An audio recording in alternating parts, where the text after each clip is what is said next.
You think you're in control of your decisions. You believe you know when someone is trying to manipulate you. But what if I told you that right now, as you listen to this, you are being manipulated in ways so subtle that you mistake them for kindness, love, even wisdom? The most dangerous manipulators are not the obvious ones. They're not the screaming bullies or transparent liars. They are the ones who smile while they poison your mind, who offer help while they steal your power, who claim to love you while they slowly erase who you are. Psychology has revealed something terrifying about human nature. We are all susceptible to influence, all vulnerable to psychological manipulation. But here's what they don't teach you. The most effective manipulators use your own goodness against you. They weaponize your empathy, your desire to be understood, your need for connection. The real manipulators, the dangerous ones, are those who make you feel grateful for your own destruction. They don't break you down with force. Instead, they study you, learn your weaknesses, your desires, your fears, and then they become exactly what you need them to be, until you're so dependent on their version of reality that you can no longer trust your own. In this video, we're going to strip away the masks. We're going to expose the 5 most dangerous types of psychological manipulators. Not the cartoon villains you've been taught to fear, but the sophisticated emotional predators who walk among us, often disguised as the people who claim to care about us most. But here's the warning. Once you see these masks for what they are, you can never unsee them. You will start recognizing these patterns everywhere. In your family, your workplace, your relationships, maybe even in yourself. Are you ready to see behind the mask? Then let's begin. The helper. The mask of false generosity. Picture this. Someone enters your life like a blessing. They're always there when you need them, always ready to help, always offering solutions to your problems. They anticipate your needs before you even express them. At first, you're grateful. Finally, someone who gets it, someone who cares. And that's exactly where they want you. This is the helper. The most insidious manipulator of all, because they use your gratitude as their weapon. They don't ask for anything directly. Instead, they create a debt. An emotional obligation that grows heavier with each favor, each act of apparent kindness. But here's what you don't see. Every act of help comes with invisible strings attached. Every favor is calculated. Every gesture of support is designed to increase your dependency on them. They're not helping you become stronger, they're helping you become theirs. The helper studies your vulnerabilities like a scientist. They identify what you lack. Confidence? They become your biggest cheerleader. Direction? They offer guidance. Emotional support? They become your emotional crutch. But notice something crucial. Their help never actually solves your underlying problems. It only manages the symptoms while keeping you dependent. This pattern is devastatingly effective because it hijacks your natural human need for connection and support. The helper exploits this fundamental aspect of human psychology. They create what psychologists call manufactured dependency. Unlike healthy relationships where support helps you grow stronger, the helper's assistance keeps you weak and needy. You can identify a helper by paying attention to how you feel after their assistance. Do you feel empowered, more capable? Or do you feel more grateful, more indebted, more convinced that you need them? Genuine help builds your capacity. Manipulative help builds their control. The helper often positions themselves as your most loyal ally, your truest friend. They may even protect you from other people, other influences. They create an us against the world dynamic that isolates you from alternative perspectives. But the mask slips eventually. The moment you try to assert independence, their true nature emerges. The helpful saint becomes a wounded martyr. After everything I've done for you, I was only trying to help. I guess my care means nothing to you. Suddenly, every favor becomes a weapon. Every act of kindness becomes evidence of your ingratitude. The debt they created in secret is now being collected in public, with interest. And you start to believe them. You begin to see yourself as ungrateful, selfish, wrong for wanting independence. Number 2, the victim. the mask of manufactured suffering. Nothing controls people more effectively than guilt, and no one creates guilt more masterfully than the professional victim.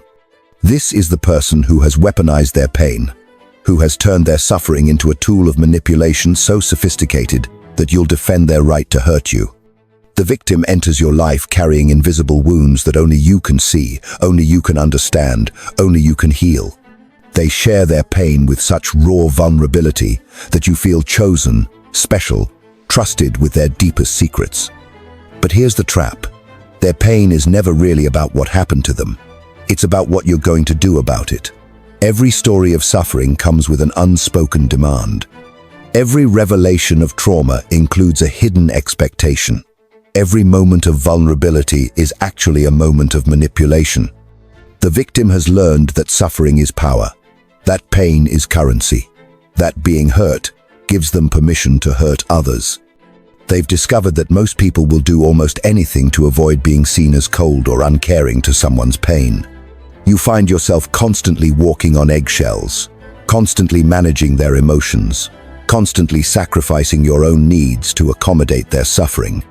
And the moment you set a boundary, you become the villain in their story. I thought you cared about me. After everything I've been through, this is how you treat me. I should have known better than to trust someone. The victim has mastered the art of emotional blackmail. They make you responsible for their emotional state while taking no responsibility for their impact on yours. They demand endless patience for their healing while showing no patience for your human limitations. But here's what makes this manipulation so insidious. Sometimes their pain is real. Sometimes their trauma is genuine. This makes it almost impossible to address their manipulative behavior without seeming callous. They've found the perfect shield for their control. Authentic pain used in inauthentic ways. Notice the pattern. Their trauma never gets better. Their healing never progresses. Their pain never lessens. Because improvement would threaten their power. Healing would end their control. Recovery would eliminate their manipulation tool. The most dangerous victims are those who cycle between different traumas, different crises. Just as you recover from helping them through one disaster, another catastrophe emerges. Your life becomes an endless series of their emergencies. They turn your greatest strengths into your greatest vulnerabilities. Your compassion becomes their weapon. Your empathy becomes their ammunition. Number 3. The mentor, the mask of false wisdom. There's something intoxicating about being chosen, about having someone recognize your potential, offer to guide you toward greatness. When someone with apparent wisdom or success takes interest in your growth, it feels like a gift. This is the appeal of the mentor, the manipulator who uses your ambition as their pathway to control. The mentor appears at the perfect moment. Just when you're feeling lost or hungry for change, they seem to have what you want: success, confidence, knowledge. They study you carefully, identify your dreams, your insecurities, and then they position themselves as the bridge between where you are and where you want to be. But here's the deception. The mentor isn't interested in your success. They're interested in your submission. They don't want to guide you to independence. They want to guide you to dependence on them. This manipulator creates what psychologists call artificial scarcity. They position their knowledge as rare and exclusive. They make you feel chosen, special, privileged to receive their attention. I don't usually take on students, but I see something special in you. Most people aren't ready for this level of training. You have potential that others don't see. The mentor feeds your ego while enslaving your will. They make you feel superior to others while making you inferior to them. They convince you that you're exceptional enough to deserve their guidance, while simultaneously convincing you that you're inadequate without it. Notice the pattern in how they teach. Instead of giving you principles that enable independent thinking, they give you rules that require their interpretation. Instead of building your confidence in your own judgment, they create doubt about your ability to succeed without their guidance. They use a sophisticated reward and punishment system disguised as teaching. When you follow their guidance precisely, you receive praise. When you question or think independently, you receive disappointment or withdrawal. I'm surprised you would think that after everything I've taught you, Maybe you're not as ready as I thought. Perhaps we should slow down your development. True mentors create other mentors. False mentors create permanent students. They often isolate you from other sources of guidance, positioning themselves as uniquely qualified to help you. Number 4. The lover, the mask of conditional affection. Love is supposed to be the safest feeling in the world. When someone says they love you, you naturally lower your defenses. This is exactly what makes the lover the most devastating manipulator of all. They weaponize the very emotion that's meant to heal you. The lover doesn't just pretend to care about you. They study what love looks like to you. They learn your language of affection, discover what makes you feel valued, and then they become the perfect embodiment of everything you've ever wanted. But here's the crucial difference. Real love accepts you as you are while supporting who you're becoming. Manipulative love accepts you conditionally while controlling who you become.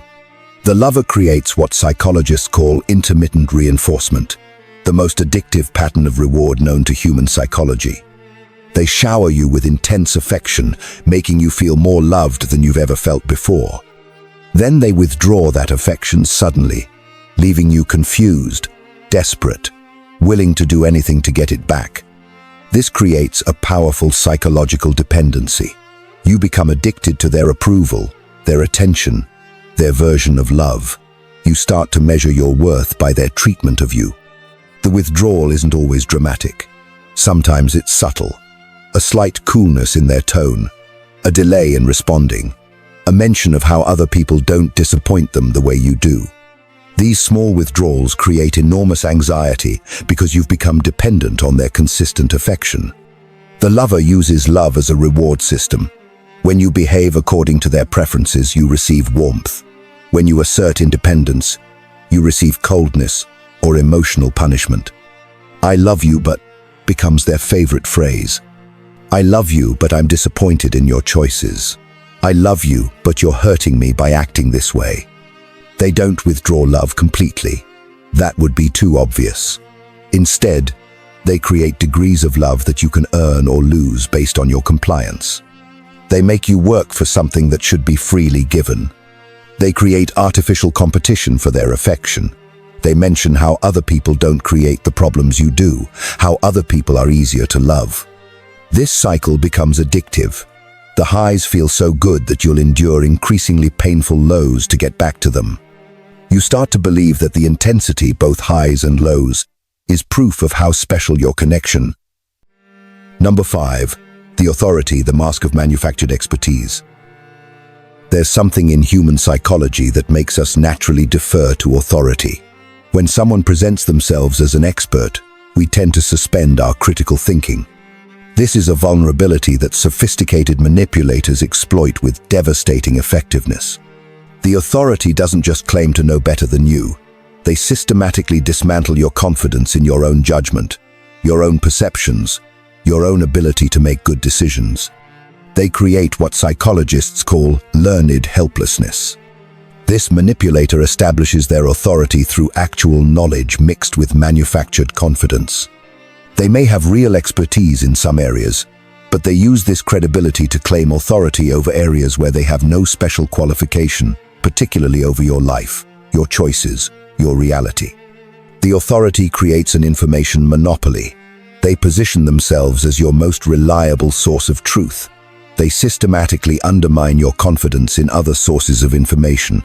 Most people don't understand what's really happening here. You can't trust what you read in mainstream sources. Your friends mean well, but they don't have the full picture. They create what cult researchers call epistemological dependence. You become dependent on them, not just for answers, but for the very framework you use to evaluate what's true. They don't just tell you what to think. They teach you how to think in ways that always lead back to their conclusions. The authority uses your natural human tendency to seek certainty in an uncertain world. They offer simple explanations for complex problems, clear answers to confusing questions. In a world full of nuance, they provide the comfort of absolute certainty. But notice the pattern. Their certainty always serves their interests. Their truth always positions them as indispensable. Their wisdom always leads to your dependence on their continued guidance. The authority also uses gaslighting, a systematic attempt to make you doubt your own perceptions and judgment. When you question their advice, they don't address your concerns. Instead, they make the problem about your ability to understand. You're being too emotional to see this clearly. You're overthinking something that's actually simple. Trust me, I've been doing this longer than you have. They position your natural questions and doubts as evidence of your inadequacy rather than as healthy skepticism. They make you feel foolish for questioning them, naive for seeking other opinions. The path to freedom. Now you've seen them all. The helper who creates dependency through false generosity. The victim who controls through manufactured suffering. The mentor who manipulates through artificial wisdom. The lover who destroys through conditional affection. The authority who dominates through psychological intimidation. But here's what you need to understand. These aren't just other people's masks. These are human patterns that exist within all of us. The question isn't whether you'll encounter these manipulative patterns. The question is whether you'll recognize them when you do, both in others and in yourself. The uncomfortable truth is that we all manipulate sometimes. We all use emotional influence to get what we want. The difference lies in consciousness, intention, and impact. The most dangerous manipulators are often those who don't realize they're manipulating. But you now have something most people lack: awareness. You can see the patterns. You can recognize the masks. You can identify the subtle signs of psychological manipulation before it takes hold of your life. This knowledge comes with responsibility. You can no longer claim ignorance when you choose to stay in manipulative relationships. You can no longer pretend you don't see the warning signs. And you can no longer deny when you recognize these shadows within yourself. The path forward isn't about becoming cynical or closed off. It's about developing discriminating awareness, the ability to distinguish between authentic connection and manipulative control. This means learning to trust your instincts when something feels wrong. It means valuing your own judgment even when others question it. It means setting boundaries based on your needs rather than others' expectations. It means recognizing that healthy relationships increase your freedom, not decrease it. They expand your options, not limit them. They enhance your sense of self, not diminish it. Most importantly, it means understanding that you have the right to change your mind about people. You have the right to end relationships that harm you. You have the right to prioritize your psychological health over others' emotional needs. The masks of manipulation are powerful because they exploit our deepest human needs for help, for understanding, for guidance, for love, for certainty. But once you can see these needs being weaponized against you, you can learn to meet them in healthier ways. The choice is yours, but now it's a conscious choice. You've seen behind the masks. You understand the game. You recognize the patterns. Remember this. Your awareness is your protection. Your boundaries are your freedom. Your authenticity is your power. The masks may be sophisticated, but truth is always stronger than deception. You are not required to be anyone's victim. You are not obligated to enable anyone's manipulation. You have the right to live free from psychological manipulation. You have the power to create relationships based on mutual respect and authentic connection. The masks are off. The truth is revealed. The choice is yours. What will you choose?